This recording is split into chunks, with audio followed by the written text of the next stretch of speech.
Hello everyone, Jim from Ohio here. And if you're like me, well, you probably have a lot of tools in your garage or workshop that have a base like this on it. This is my table saw, and it's got this standing metal base.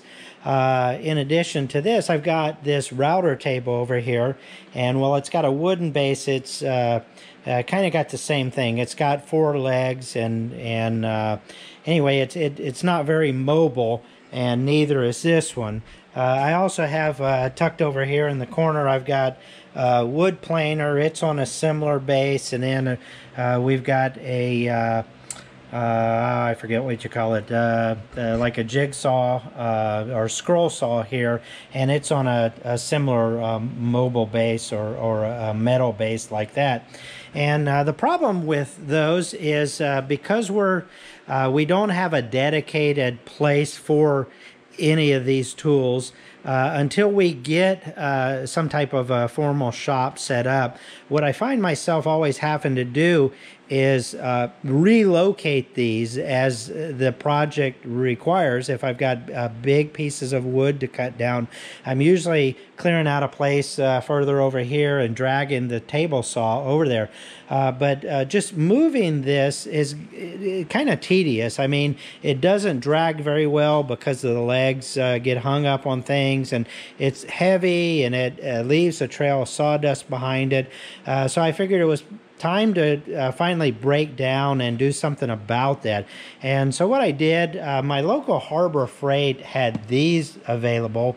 It's a mobile base, and it's supposed to be able to handle a load of up to 300-pound capacity. So I figured I'd pick up a few of these kits and try to attach them to the bases that I have like this, just to make it more mobile and easier to move the equipment around as needed. So I'm going to be doing an unboxing today and assembling this and installing it onto this table saw. And if things go well, as I mentioned, I pick up several of these kits. If things go well with this one, I'll go ahead and put the packages together for the other bases. If things don't work or I don't like it, I'll just take the other ones back. But when I bought this kit, I noticed that it did say on here that adjusts to most equipment base sizes. Simply add your own 1¼ inch square hardwood links. So I didn't know if it would make a difference if I just cut down some 2x4s, but rather than doing the work multiple times, I figured, well, maybe I do need to go with hardwood. But 1¼ inch, you're getting into some pretty thick stock, and I don't like wasting wood, and anything you find that's more than an inch thick will usually have a premium price tag on it, especially if it's hardwood. So the first thing I did was look all over the place to see what type of wood I had that I didn't mind planing down and cutting to size, and I just couldn't find anything that I wanted to cut down. So I looked around in some of the big box stores locally, and this is what I found. These are actually, I picked these up at a Menards store locally in the area, and these are actually balusters. This is what you would put like in a staircase or around a deck. I guess you wouldn't use it in an outside deck because this is oak. But I found these, and they happen to be 1¼ inch by 1¼ inch. Perfect size for this application. And they weren't cheap. They were about $7 each. But I figured, what the heck, I'd go ahead and buy a set of them and put this base together and see how it works. So let's go ahead and open this box, and let's see what's inside of it and what it's going to take to get this project put together. Well, inside the box, it does look a little bit intimidating right off the bat. Looks like we've got a couple wheels in here. We've got, these look like just the corner brackets that the wood pieces slide onto, and that the legs for the base will sit in. So I'm assuming there's going to be 4 of those.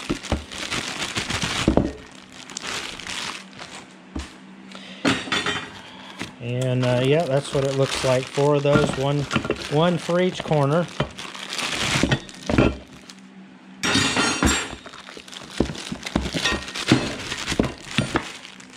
And I'm sure they have an engineering team figure out the best way to pack these. Looks like a small set of swivel casters.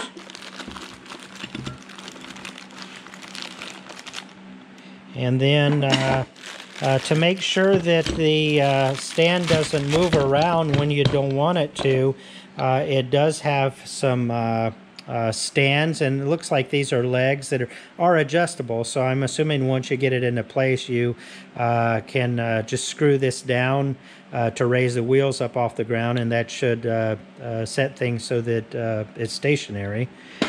So a couple of those. Yeah, we'll have to tear the plastic open on that one. And of course the hardware or bolt kit. And then looks like we've got a couple other brackets of some kind. And looks like there are 2 of those, as well as a set of instructions. So let me go ahead and take out and review these instructions. And now that everything's out of the box and looking at the picture, it doesn't look like it's going to be that difficult to assemble. So let's take a look and see what we got here. Okay, after getting the hardware out of the package, I see that I've got 16 of this style bolt that only has the threads part way up the shaft. I've got 4 of the bolts that have the threads all the way upside the shaft. They gave me 20 of these nuts that have the nylon threading in it, 4 regular nuts, and 2 washers. And then I did go ahead and take one of these balusters and slide it into where it's going to be, and it looks like it is going to be a perfect fit. So these balusters are a good way to go about that. It does fit nice and snug right into the position for that. Now, reading through the instructions, I knew that I'd have to cut the balusters based on the size of the tool base that I'm going to apply. And what it's saying here, 2 pieces are going to be considered wood A, and 2 pieces are going to be considered wood B. And it's saying wood A is going to be the length of the tool minus 1 3/4. And then for B, it's going to be the length of the tool, or the width of the tool, minus, or actually plus 5/8 of an inch. So I am going to have to cut these balusters down a little bit. And then the other thing that I noticed that I'm going to have to do is once they slide into the brackets, there are holes that are here that the bolts are going to have to obviously go through. So I am going to have to drill out the bolt positions for where those are going to be. But I'm going to line everything up and mark everything and try to get it as ready to go as I can before jumping in and cutting anything or drilling anything. Okay, I went ahead and measured the width of the table saw base, and I came out with 24.5 inches. And so according to the instructions, the width is the B piece of wood, and so with 24.5, they're saying to add 5/8 to that to get my determine my wood size. And so by adding 5/8 to that, looks like 25 1/8 will be the piece of wood for both the front and the back of the unit. And then I did also measure the width, and or I'm sorry, the length would be from here to there, and it came out with 28.5 inches. And they're saying I need to subtract 1 3/4 inches from that. So my A lengths of wood for this side and this side, by adding 1 3/4 to the 28.5, I come up with 26 3/4 inches. Now, before I do any cutting of the wood or drilling of the holes, I am going to kind of dry fit everything together just to see how everything lines up. Since this is my first base, I don't want to mess up, since those pieces of wood, like I said, are $7 each.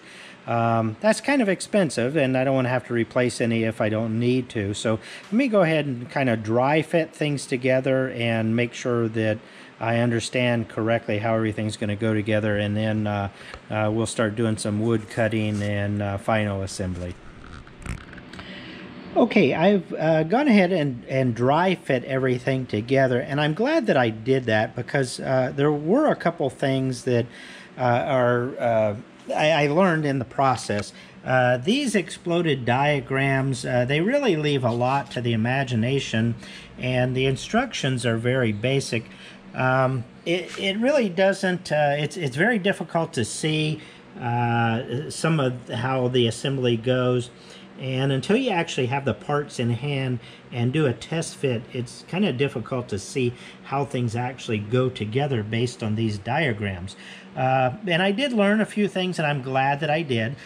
So the first thing that I learned, I don't think that the length of the wood is going to be really crucial to get it exactly to the measurement that they say, as long as it's not too short, so that the corner guides don't fit under the base. So if you go a little bit long on that, maybe up to the end of the bracket for both lengths of wood, you can come all the way up to the very corner of the bracket and be fine, at least on this side with the twist post. Now on the one that's going to be in the back, it is a little more crucial on how long you cut the board, because you don't want the board to go beyond this piece right here. Otherwise, it's going to come in contact with the wheel and keep the wheel from rolling. So that's going to be on that end. And up here on this end, the other thing that I learned is when I took the bolts out of the package, there were 4 bolts that were all threaded, and the threads went all the way from the start of the bolt all the way up to the head of the bolt. And those are the ones that will be used for this bracket that will have the swivel caster on it. So this bolt right here and this bolt right here. And you need those just because they're a little bit longer and they need to go through more material. Then the other thing, because this bracket right here with the twist post shares a bolt with this bracket that's going to hold the swivel caster, there's a small piece of metal on this piece that doesn't quite line up, and that's why they give you the 2 washers. If you can see, I do have a washer down in between this piece and this piece, and that's so that when I put this bracket in place, because of the extra material here, the washer basically fills that gap right here so everything lines up good. And then as far as the 4 nuts, there were 4 regular nuts, and the other were the nylon threaded nuts. The regular nuts go onto the caster once this caster is put into place here. Then the regular nuts will go on the top of this to hold it in place. So I think I've got it all figured out how it needs to go together. So at this point, I think I can go ahead and do the final measurement on how I want the wood to be cut, and then go ahead and get it cut to size and go ahead and drill the holes and start putting things together.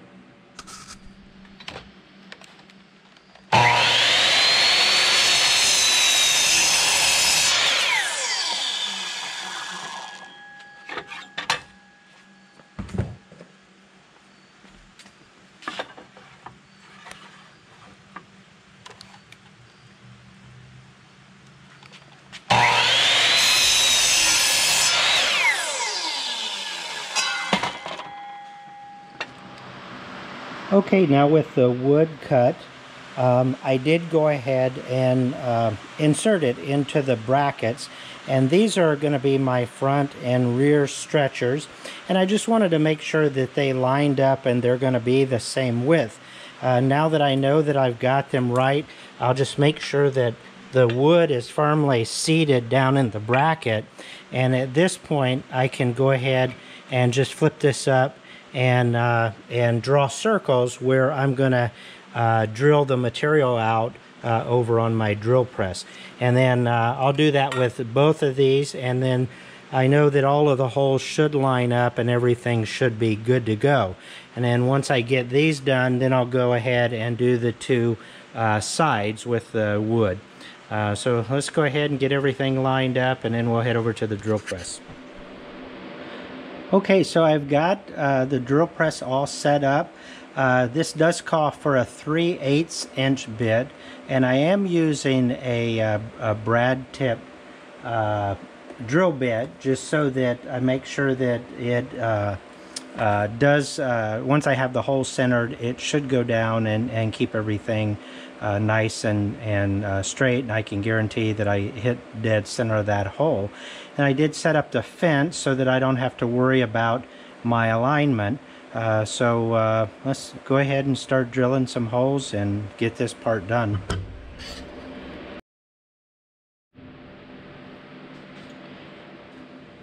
Okay, so now all of the boards have been cut, and they're just dry fit into place right now. So I wanted to make sure that those holes did line up for the most part. There's some places that I may have to take, like right here I can see that the holes aren't quite lining up with the wood, so I may have to, when I go to assemble that part, I may need to just tap on that a little bit with a hammer. So just a matter of assembling everything now. So if you remember at this end right here, we left a space where there was no wood, and that's where the wheels will go. And with that, it is one of the bolts that has the missing thread on part of it here. So it's just a matter of putting that through. And I guess I'm going to just assemble everything first, and then after I've got everything together, make sure everything lines up, I'll go back and tighten all of the bolts that are on here. But I can say that as far as, this is Harbor Freight, and I know that Harbor Freight is usually known for cheap tools or tools that don't last. I can honestly say that the metal that makes up these brackets is very thick, very sturdy metal. And so I'm glad that I did go ahead and get hardwood as opposed to the just cutting down 2x4s, because I think that because this metal is so thick and these parts seem to be made really well, I think this is something that I should get many years of use out of. Now, one thing that I think that I will do after I get everything assembled, I think I will go behind and just hit all of this wood with some just some poly, some clear poly or something, just so anything dripping on it isn't going to stain. Probably should have done that before I put it together, but I'm just anxious to get one of them together to see how well it works as a mobile base. So I'm going to go ahead and continue putting this together, and we'll see how it all goes.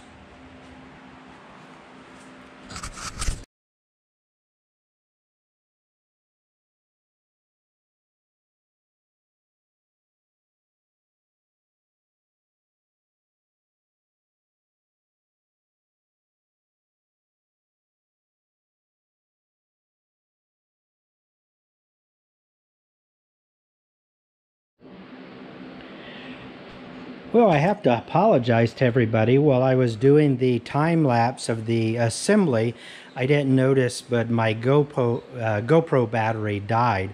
But I did get it all put together, and then when I went to look at the camera to do the installation around the legs, that's when I noticed that the GoPro was no longer running. Anyway, it went together good, The table sits up on there really good. It does raise the table up probably another inch, maybe 2 inches, but I think it's really a more comfortable height. I do have the front legs screwed down now, so the table, I'm really pulling on it and pushing on it hard, and it's not moving at all. So I think that it's going to be a real nice addition to the shop. And then all I have to do is crank these, and now that they are up, now the table is mobile, and it turns, and I think it'll make it easier to clean up my mess. I think it'll be easier to move it around the shop whenever needed. As I mentioned, I'm real happy with the quality of this, even though it's Harbor Freight. The brackets, the screw down legs, everything appears to be very high quality. The only question is whether or not these wheels that it's rolling on will last. They're nylon wheels. I would think that they would last, or if they don't last, hopefully replacements are available that can just be bolted right in there. As far as the caster wheel, yeah, I got a lot of dust on there already, but they seem to be good solid rubber casters and wheels. The bearings seem to move freely. So overall, I'm real happy with this. I think it'll be a good addition to anyone's shop. So I'm going to give it a thumbs up. If you want one of these, I don't have a link, a product link. I don't know if they're even available on Amazon, but just go down to your local Harbor Freight, and usually in the back of the store is where you'll find them. This is what the box looks like. They've been around for quite a while. I've just never picked one of them up.